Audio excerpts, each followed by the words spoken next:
Queridos hermanos y hermanas, bienvenidos en el estudio del Departamento de Escuela Sabática en la Asociación General. Con ayuda de Dios queremos presentarle nuestra nueva lección de Escuela Sabática, que es el fruto del Espíritu, parte 2. Estamos juntos con nuestra querida hermana Raquel y queremos comentar en esta lección tan importante para nuestro crecimiento espiritual. Antes de empezar nuestro estudio, queremos invitar la presencia de Dios con una oración en silencio.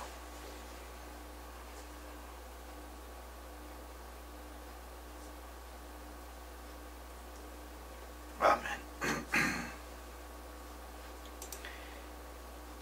Vamos a revisar nuestra estructura de la lección. Tenemos una ofrenda de escuela sabática especial que es para la isla de Malta. Y que Dios bendiga todas las donaciones y también donadores alegres.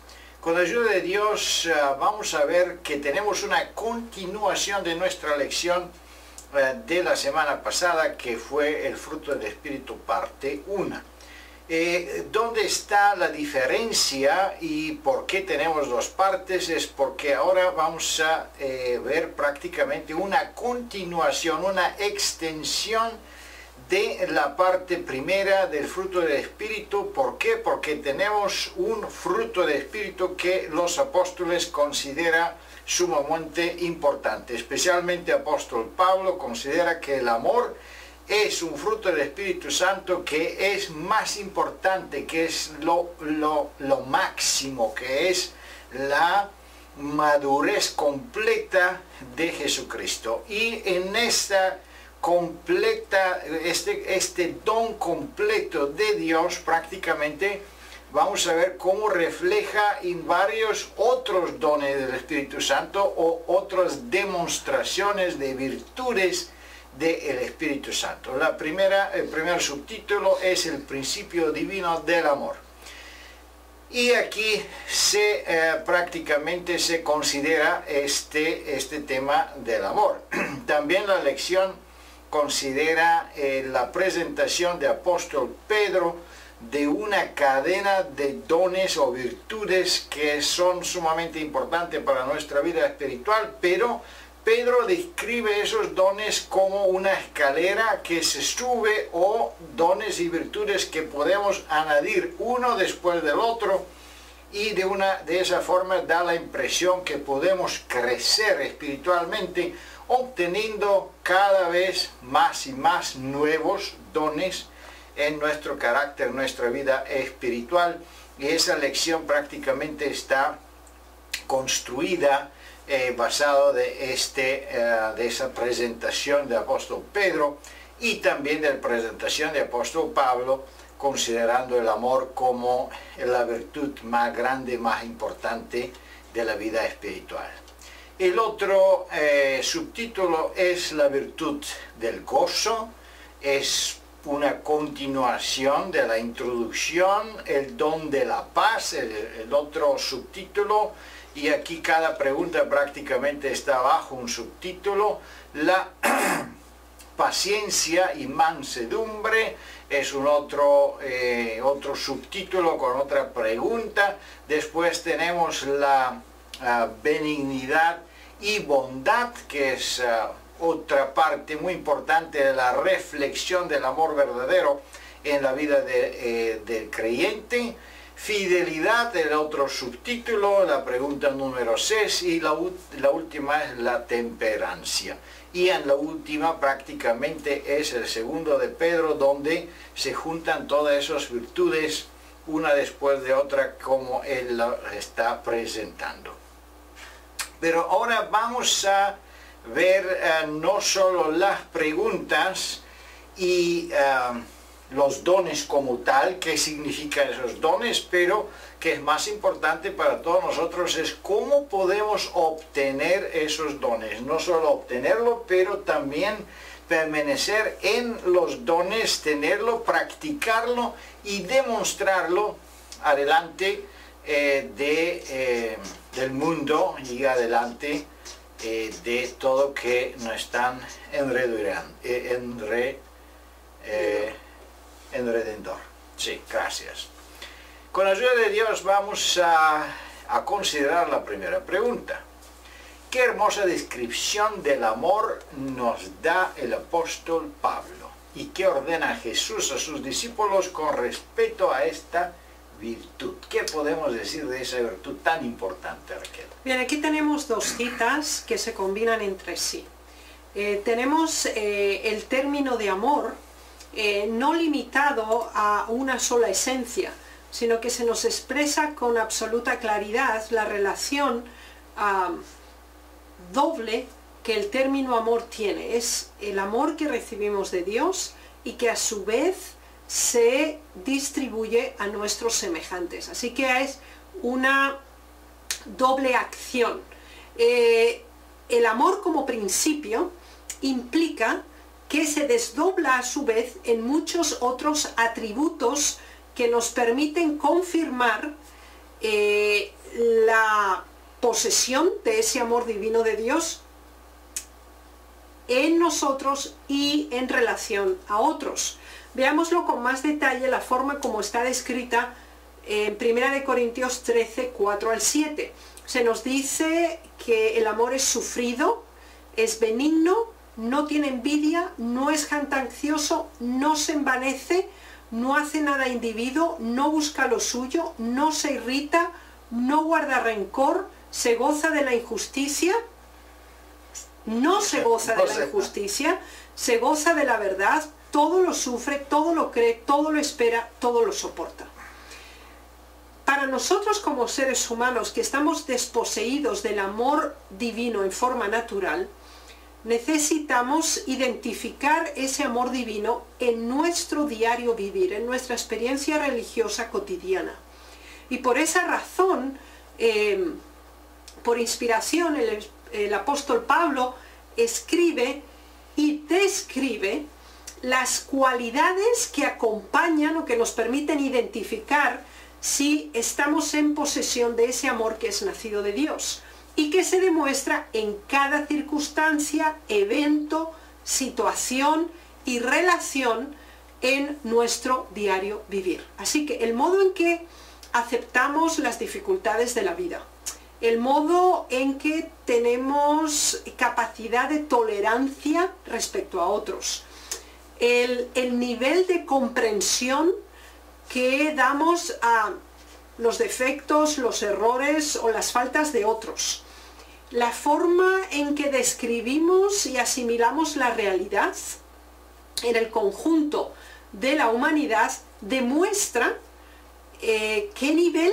o porcentaje de ese amor divino está en nosotros y se desarrolla, porque tiene que ver con lo negativo que nos ocurre, todo lo sufre, con nuestra escala de valores y nuestro mundo religioso, todo lo cree, todo lo espera, tiene que ver con la motivación que nos impulsa a hacer cosas y aún también cuando son en nuestra contra, soporta, tiene capacidad de tolerancia.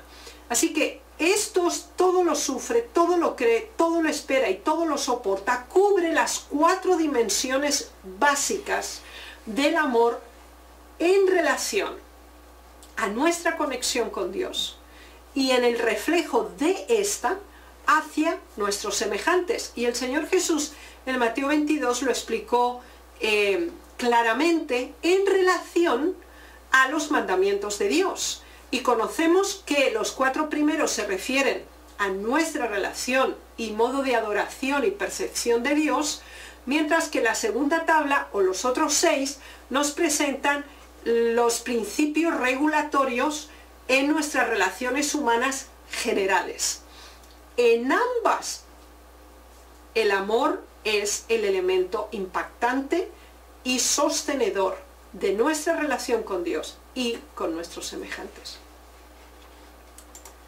Muchas gracias, muy interesante. Prácticamente en Mateo 22 dice nuestro Señor Jesucristo que este es el primero y grande mandamiento. También si continuamos el primero de los Corintios capítulo 13, vamos a ver que todos los otros dones pueden pasar y van a desaparecer, pero el amor es que permanece para siempre. Es el don que prácticamente refleja el carácter de Dios mismo, porque Dios es amor. Y por tener el amor, significa que nosotros reflejamos o tenemos la naturaleza divina en nosotros y una forma suficiente para reflejar el carácter de Cristo aquí en la tierra. Es algo impresionante la importancia que los apóstoles dan prácticamente de tener este don del Espíritu Santo, que es el amor. Pero vamos a ver a la segunda pregunta. ¿Qué don da Jesús a sus hijos y en qué condiciones? ¿De qué don ahora estamos hablando en la segunda pregunta? Estamos hablando del gozo. Y realmente esto es fundamental para la salud y la perspectiva positiva de las circunstancias en las que nos ha tocado vivir. No estamos hablando de que es fácil transitar por el camino de la vida. Tampoco estamos diciendo que es fácil enfrentar los desafíos, los problemas y las tribulaciones que diariamente debemos solucionar y confrontar. Sin embargo, hay dos elementos combinados entre sí que nos facilitan sobrellevar y, más que eso, asimilar positivamente inclusive las situaciones más adversas. Veámoslo en estos 3 versículos básicos. En Juan 15, el Señor Jesús establece la relación entre amor, obediencia y gozo. Y esa triple combinación es básica para la felicidad humana en esta tierra. ¿Por qué? Cuando recibimos el amor de Dios en nuestro corazón, sentimos el gozo del perdón. Tenemos el gozo de la salvación en nuestra vida, de que Dios nos ha aceptado.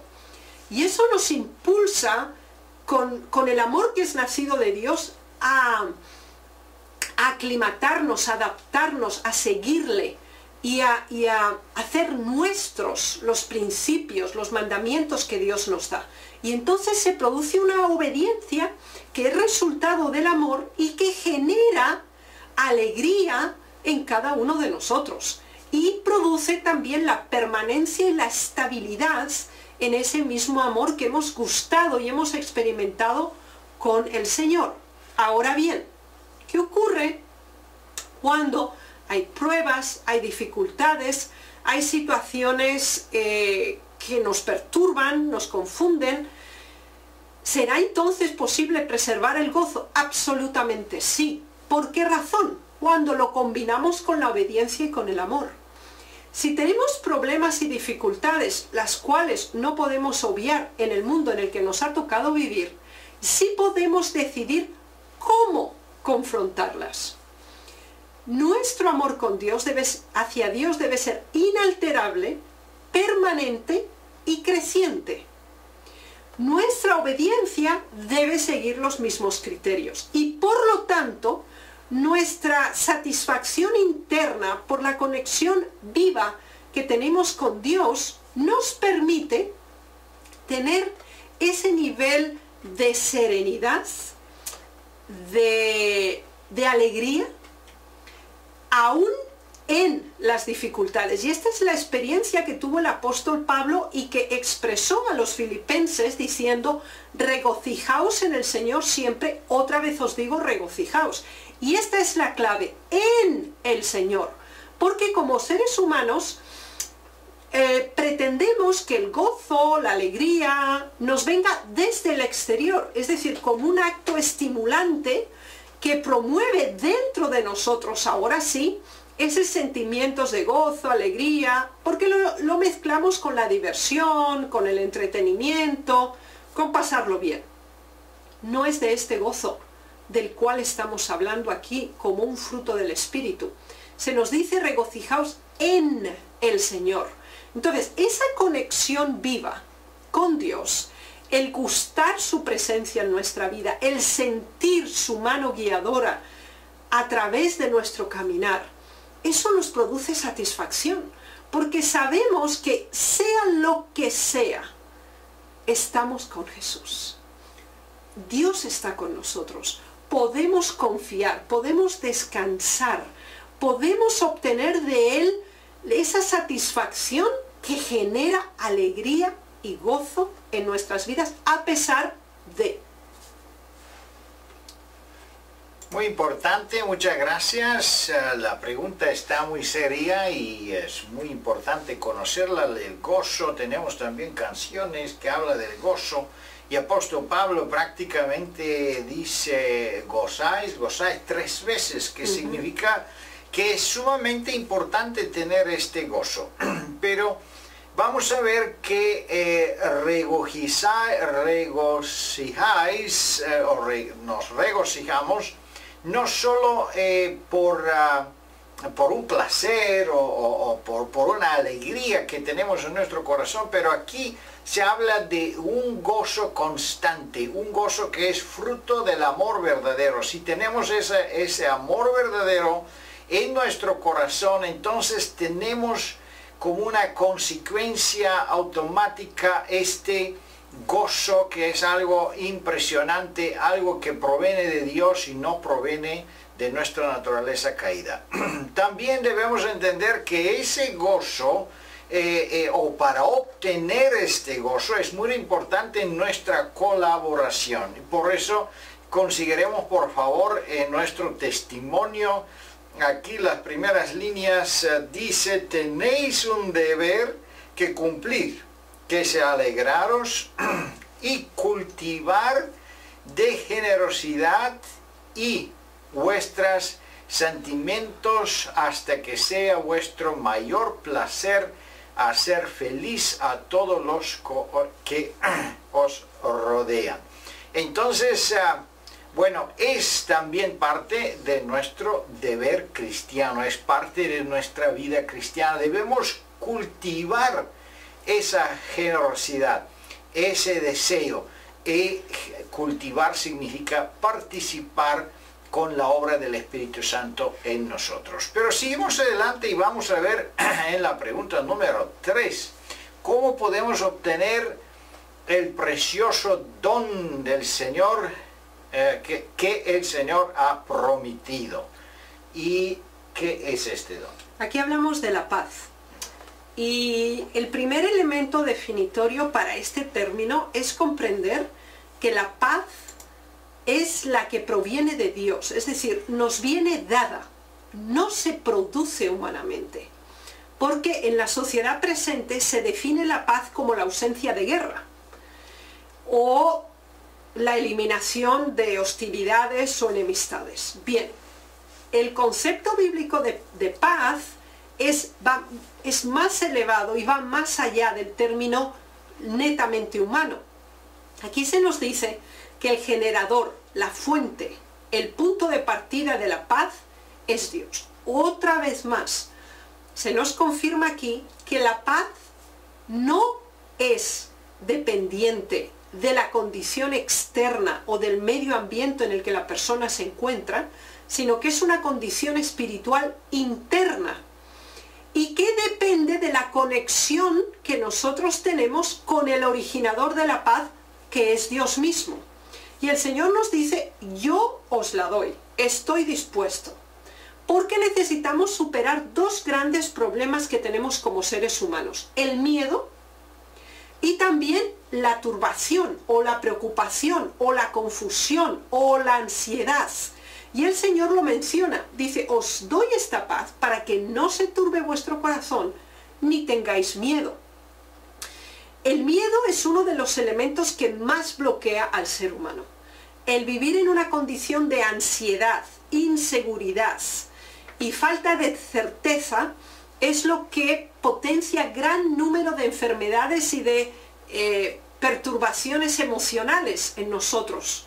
Por eso el Señor nos dice que Él la da y que por lo tanto es una actitud, es una condición y es un estado, lo cual implica que es constante, permanente, y lo que es realmente significativo aquí es que la recibimos de Dios al pedírsela, y esta ennoblece el comportamiento del ser humano por una actitud de serenidad, de quietud, que facilita una correcta meditación de las soluciones o de los problemas, una correcta comprensión de la situación en la que nos ha tocado vivir, y enfrentarla ahora sí con ese toque divino que une el amor, la obediencia, la alegría y la paz. Muchas gracias. Es interesante también, entendemos aquí en los testimonios que prácticamente este paz es un poder de Dios constante.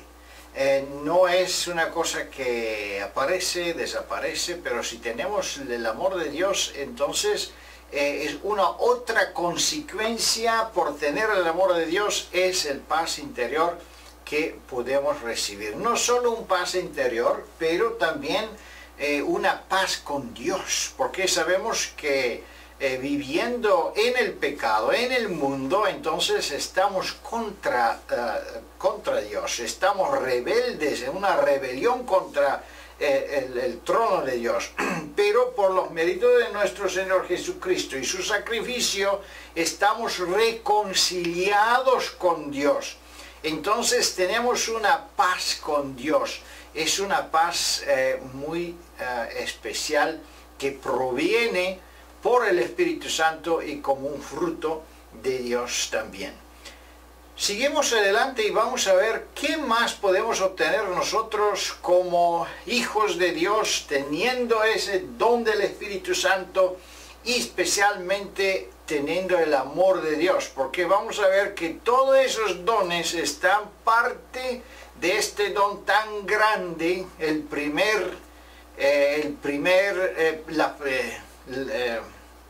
la ley número 1, vamos a decir, como Jesús lo menciona, es el amor, y las partes del amor, o la demostración, la manifestación de este amor, veremos aquí, y especialmente aquí la pregunta 4, que demostrará que somos pacientes y mansos. La paciencia y mansedumbre es una demostración también del amor de Dios, pero ¿cómo se demuestran esos dones? Aquí tenemos dos más. Se nos habla de la paciencia y de la mansedumbre.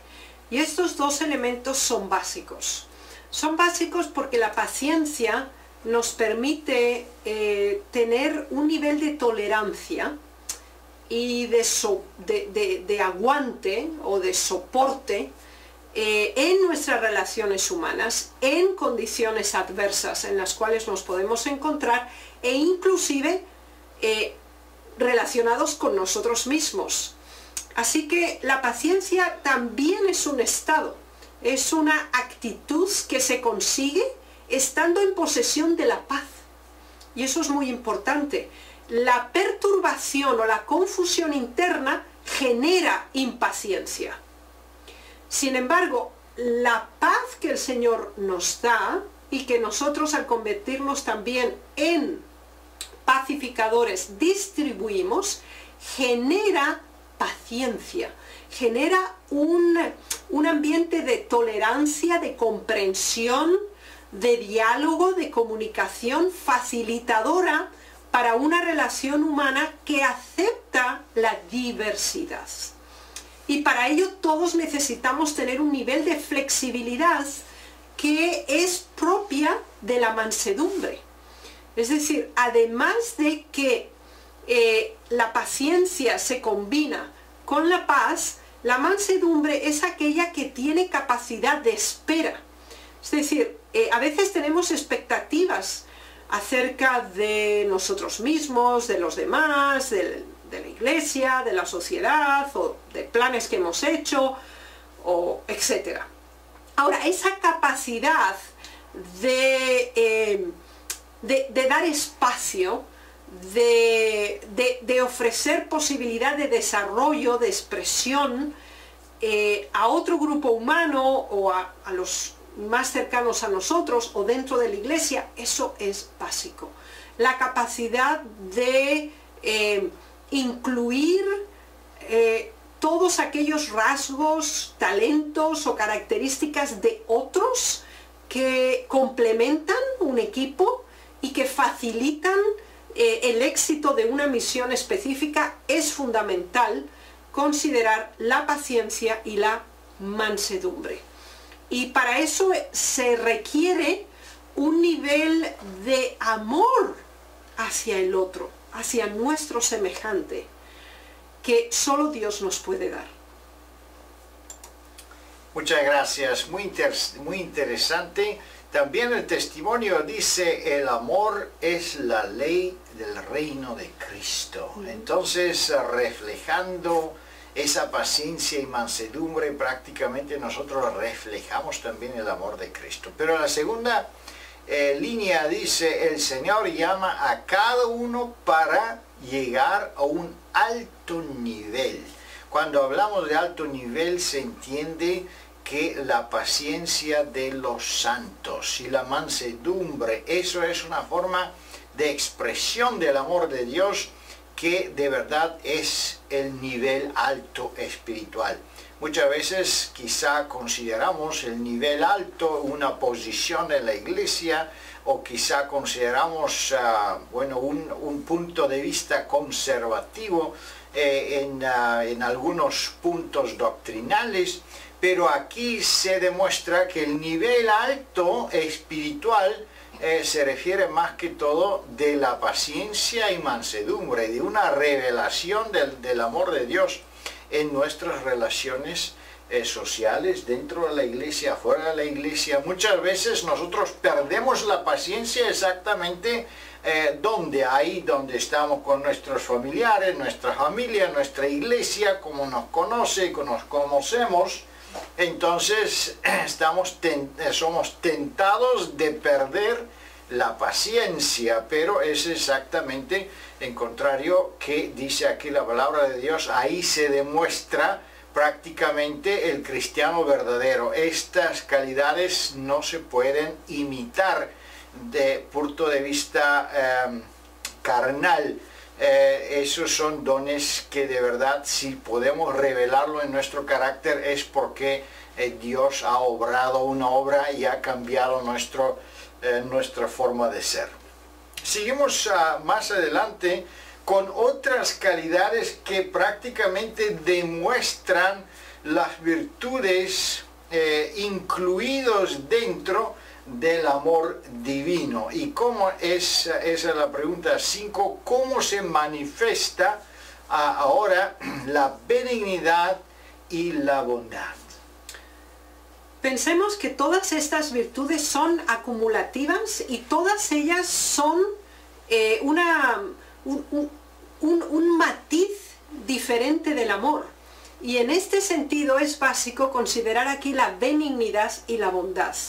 Es importante considerar que la salvación que el Señor nos da es el fruto del amor que Él nos tiene, de la bondad que Él nos da, de la benignidad, del cuidado amante que Él tiene de nuestras vidas.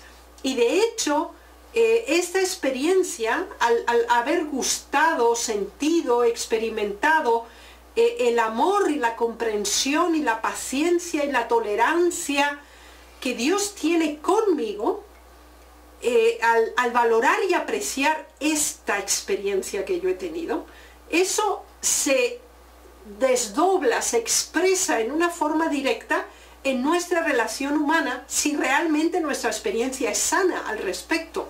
Es decir, procuraremos el bien de nuestro prójimo.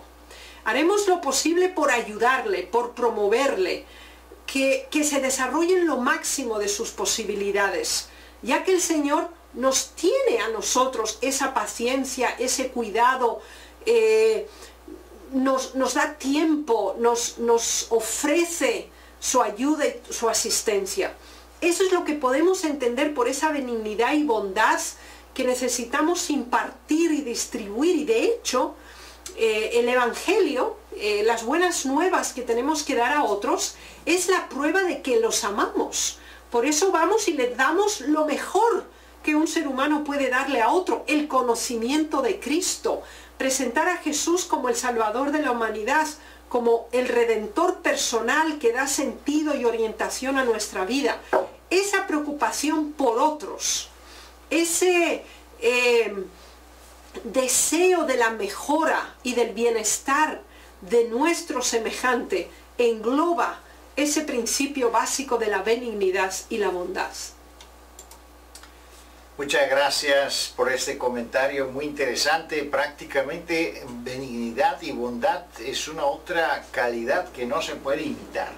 Es muy difícil que una persona pueda imitar en su vida sin tener el Espíritu Santo y sin tener un cambio de nuevo nacimiento en nuestra vida. Por eso es muy importante tener esas calidades.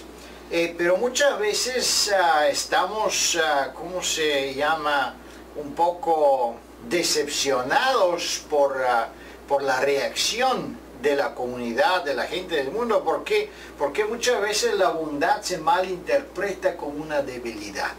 Hasta en el liderazgo hay líderes que si muestran mucha bondad ya lo consideran muy débil, lo consideran, bueno, un buen líder debe ser un poco así,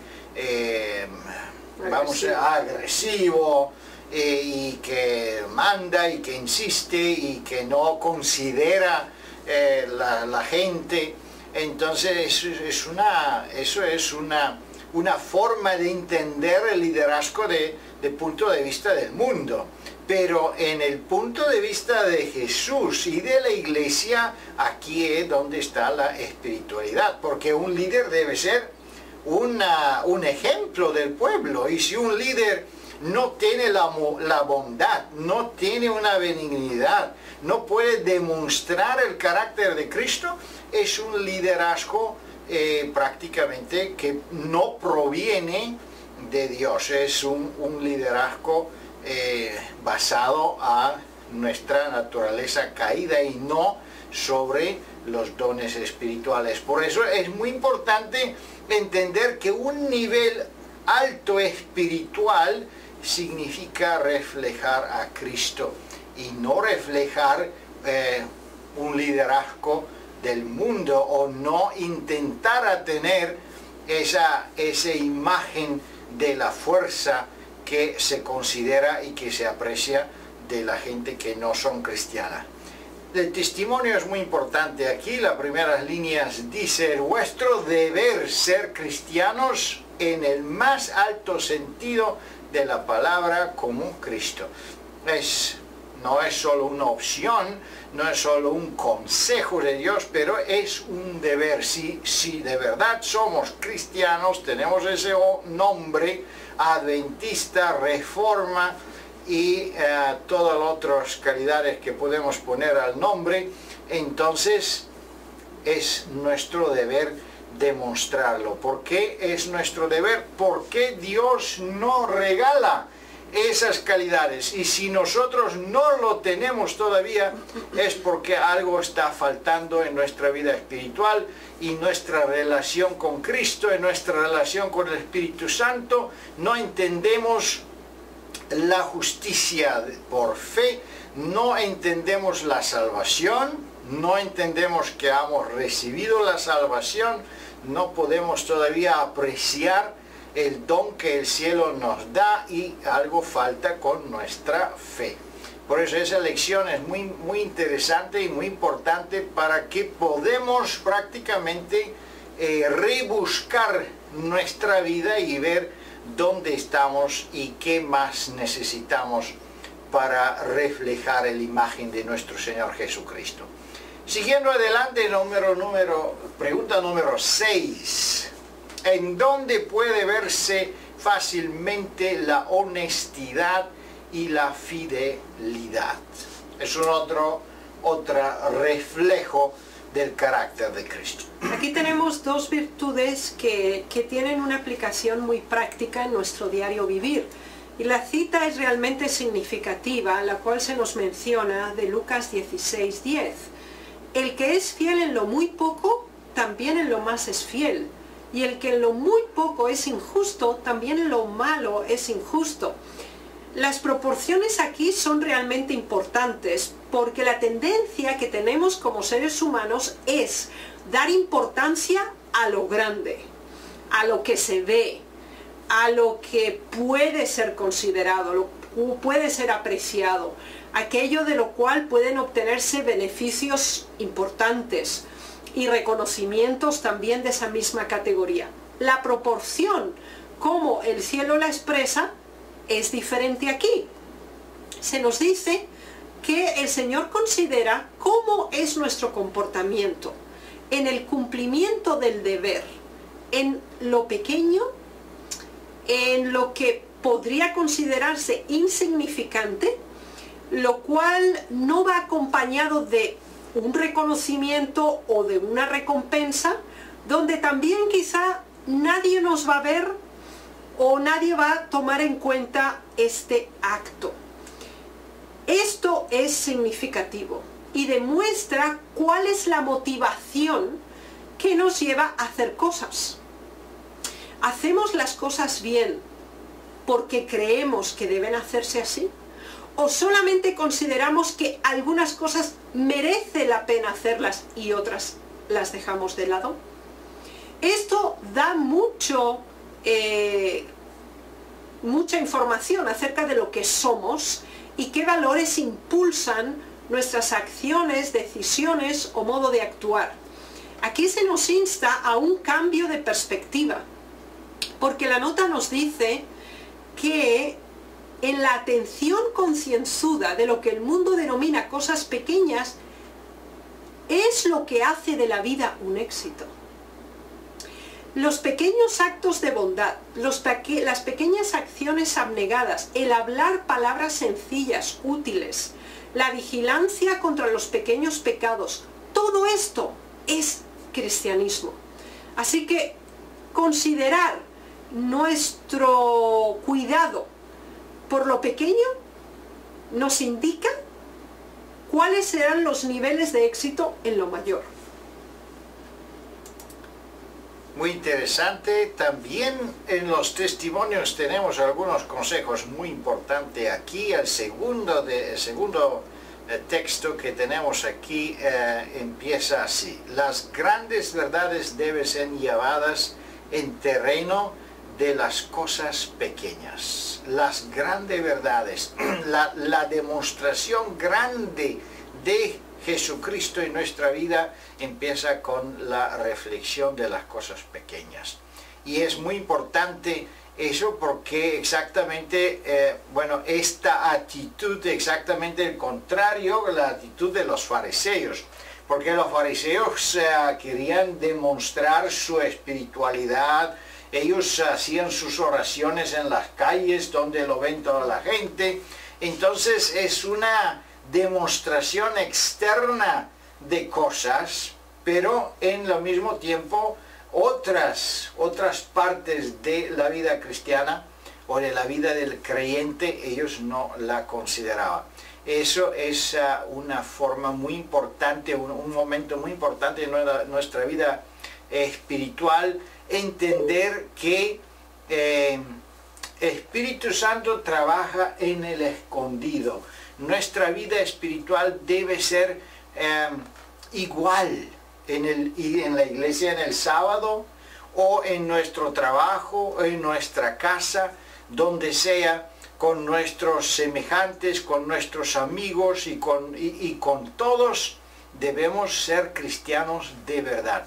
Si tenemos una diferencia, entonces tenemos un tipo de hipocresía que está prácticamente cargando nuestra vida, y que debemos deshacerlo de eso, porque si no, no podemos reflejar esa fidelidad, este don del Espíritu que Dios nos regala en abundancia. Siguiendo adelante con la temperancia. Es la última pregunta prácticamente en nuestra lección y seguro algunos se preguntan, pero ¿por qué la temperancia está mencionada justamente con las otras virtudes que son tan grandes, tan importantes como es el amor divino? Y ¿qué tiene que ver aquí la temperancia? La temperancia en pregunta número 7. Sí, acabamos de estudiar en la lección pasada la consideración que Dios tiene del templo de nuestro cuerpo como templo del Espíritu Santo. Así que cuando estamos hablando de temperancia, estamos hablando no solo de comer, beber, dormir, ejercitar, descansar, control de nuestras palabras y de nuestras acciones y pensamientos, sino que tiene que ver con todo el sistema organizativo de nuestra vida. Es decir, mantenemos balance, control, autodominio de lo que acontece, sea este positivo o negativo, de la forma en que nosotros nos involucramos en la solución de los problemas.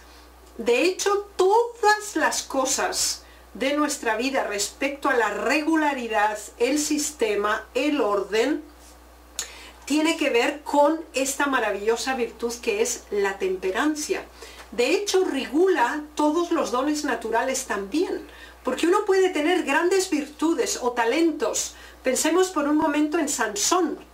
Sansón fue elegido por Dios desde antes de su nacimiento. Dios le dotó con una capacidad física superior a la que cualquier otro ser humano tuvo sobre la tierra. Sin embargo, fracasó en un gran periodo de su vida por la falta de temperancia, de orden, de control, de regularidad, de someter sus instintos, sus impulsos, sus emociones al poder superior de Dios. Así que podemos tener un conocimiento teórico, podemos inclusive aceptar la verdad a nivel lógico y racional, pero ¿qué ocurre con nuestro diario vivir? Hay desorden, confusión, impaciencia, intolerancia, rechazo, odio. Si no podemos encajar, ordenar adecuadamente nuestra vida según los principios de Dios, estamos siendo intemperantes, estamos perturbando el orden que el Señor ha establecido en nuestras vidas y cuerpos. Muy importante esta pregunta de la temperancia. Prácticamente el amor de Dios se revela en nosotros por lo medio de la temperancia, porque el amor de Dios no es un sentimiento, es un principio. Y si es un principio, entonces es una forma disciplinaria que nos ayuda a poner en orden nuestra vida. Muchas veces los jóvenes dicen que ellos caen en el amor, pero aquí entendemos que ese amor donde nosotros caemos no es la amor verdadera, porque el amor verdadera no eleva, no nos deja caer, pero nos está elevando. Y la temperancia es una de las señales que eso es ese amor verdadero y divino. También el amor divino no es que hace que nuestras pasiones y emociones domina nuestra razón. En contrario, vemos que este amor divino que proviene de Dios, del Espíritu Santo, es que refleja también grados de temperancia y orden. Y así también los testimonios son muy claros y muy interesantes. La primera línea, por ejemplo, dice del primer testimonio: la observancia de la temperancia y la regularidad en todas las cosas tiene un poder maravilloso, un poder. Es un regalo de Dios. Y el segundo testimonio dice: el dominio propio es el mejor gobierno del mundo. el liderazgo, prácticamente el don de liderazgo empieza con la temperancia. Debemos entender que primero debemos gobernar a nosotros mismos, después podemos gobernar a nuestras familias, después podemos gobernar a las iglesias y más. Pero si todavía no podemos gobernar a nosotros mismos, es que vamos a intentar a improvisar un liderazgo que lamentablemente no va a tener esas calidades que Dios quiere que tiene. Creo que sería bueno enfatizar una sección del segundo párrafo de la nota que realmente ofrece una información muy importante. Dice: si nos revistiéramos del ornamento de un espíritu humilde y tranquilo, el 99% de las dificultades que tan terriblemente amargan la vida se podrían economizar. O sea, 99% de lo que nos perturba, nos destruye, nos confunde y nos amarga, como dice el testimonio, si tuviéramos ese acercamiento al problema en forma humilde, serena, tranquila, controlada, sometido nuestro ego, nuestros deseos, nuestros instintos a el poder de Dios, el acercamiento al problema sería por sí mismo ya una solución. Es interesante que también la temperancia tiene que ver con la fidelidad. Sí. También temperancia tiene que ver con todas las otras calidades, con la bondad, con la benignidad, porque si no tenemos temperancia y orden en nuestra vida, tampoco podemos dar una bondad sistemática. Quizás si estamos en un buen humor, vamos a demostrar bondad, pero mañana si no tenemos un buen humor, si no nos va bien en el trabajo, entonces se apaga la bondad, se apagan todos los dones agradables, la misericordia, la paciencia, todo desaparece. Pero la paciencia tiene mucho que ver con la temperancia también, es casi un sinónimo de eso. Así que, queridos hermanos y hermanas, vemos que los dones del Espíritu Santo están esperándonos, están aquí con el Espíritu Santo, y Él quiere con todo su deseo y corazón regalar esos dones a su pueblo. Así que nada más es necesario que nosotros apaguemos en nuestro corazón nuestros deseos egoísticos y recibimos esos dones por el mérito de nuestro Señor Jesucristo, el Espíritu Santo. Que Dios le bendiga y le guarde. Amén. Y disfruten esa lección, no se olvidan a recordar a otros hermanos interesados que pueden usar nuestros programas, y disfrutan un feliz y bonito sábado. Amén. Amén.